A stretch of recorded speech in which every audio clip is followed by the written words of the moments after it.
वो था महाभारत का सबसे सत्यवादी शख्स। ये युधिष्ठिर नहीं, खूबसूरत अप्सरा हुई उसकी दीवानी। माना जाता है कि महाभारत में सबसे बड़े सत्यवादी युधिष्ठिर थे, लेकिन ये सच नहीं है।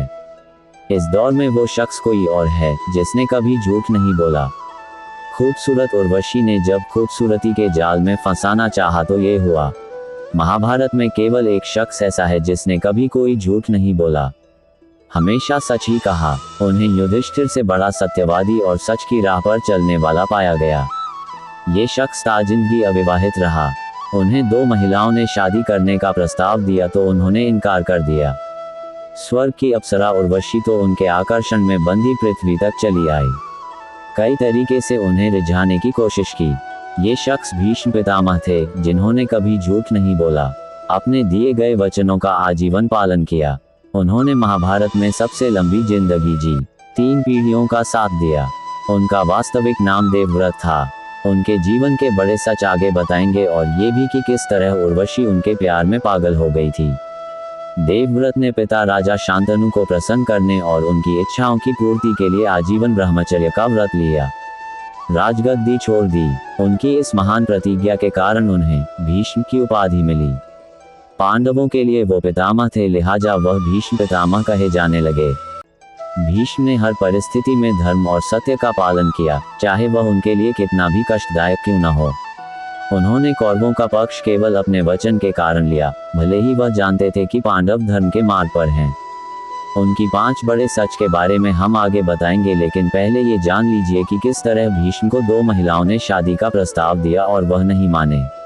पहली स्त्री अंबा थी, जो काशी नरेश की बेटी थी। भीष्म पितामह ने अपने भाइयों विचित्रवीर्य और चित्रांगद के लिए काशी की 3 राजकुमारियों अंबा, अंबिका और अंबालिका का स्वयंवर जीतकर हरण किया। हालांकि अंबा पहले से ही शाल्व राजा से प्रेम करती थी, उनसे विवाह करना चाहती थी। जब भीष्म ने ये सुना तो उन्होंने उन्हें वापस जाने दिया, लेकिन शाल्व ने उन्हें अस्वीकार कर दिया क्योंकि वह भीष्म द्वारा हरण की जा चुकी थी। अब अंबा वापस भीष्म के पास वापस लौटी। उन्होंने भीष्म से प्रतिज्ञा तोड़कर उनसे शादी की मांग की। भीष्म ने अपने ब्रह्मचर्य व्रत और प्रतिज्ञा के कारण इसे अस्वीकार कर दिया।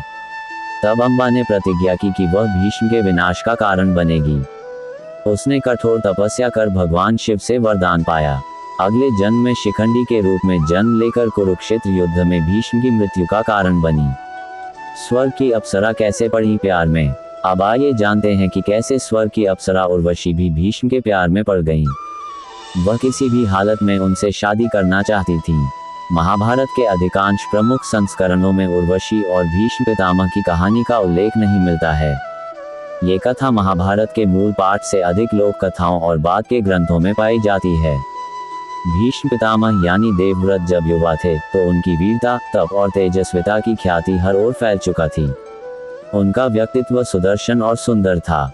इससे स्वर्ग की अप्सराएं भी उन्हें पाना चाहती थीं। उर्वशी को लगा कि वह रूप का जादू चला सकेंगी। अप्सरा उर्वशी अपने सौंदर्य और आकर्षण के लिए प्रसिद्ध थीं। वह भीष्म की दीवानी हो गईं। उन्हें अपनी सुंदरता पर बहुत घमंड था। उर्वशी ने सोचा कि वह निश्चित तौर पर शांतनु को अपने रूप और मोहकता से आकर्षित कर लेगी।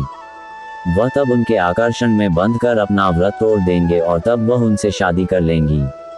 उर्वशी ने स्वर्ग से आकर भीष्म को रात में अपने मोहक नृत्य और सुंदर वेशभूषा से रिझाने की कोशिश की। वह वास्तव में एक तरफा तौर पर उनके प्रेम में दीवानी हो चुकी थी।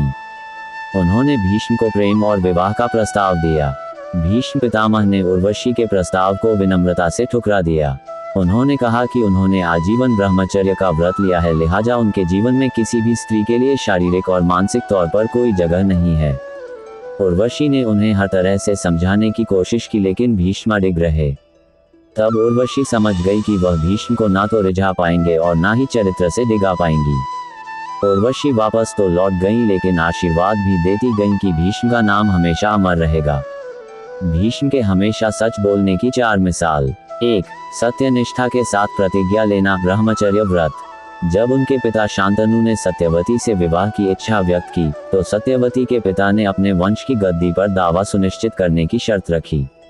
इस स्थिति में भीष्म ने प्रतिज्ञा की कि वे आजीवन ब्रह्मचारी रहेंगे, कभी राजगद्दी का दावा नहीं करेंगे। इस वचन को हमेशा सत्यनिष्ठा से निभाया। 2. युद्ध में भी सत्य बोलना।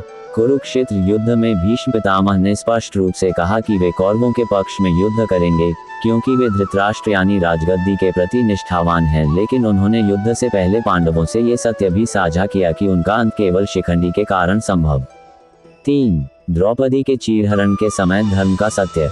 जब द्रौपदी ने सभा में पूछा कि क्या युधिष्ठिर को उन्हें दांव पर लगाने का अधिकार था, तो भीष्म ने सत्य को स्वीकार करते हुए कहा, इस विषय में धर्म की व्याख्या जटिल है, लेकिन ये स्पष्ट है कि तुम्हारे साथ जो हुआ है वह धर्म है।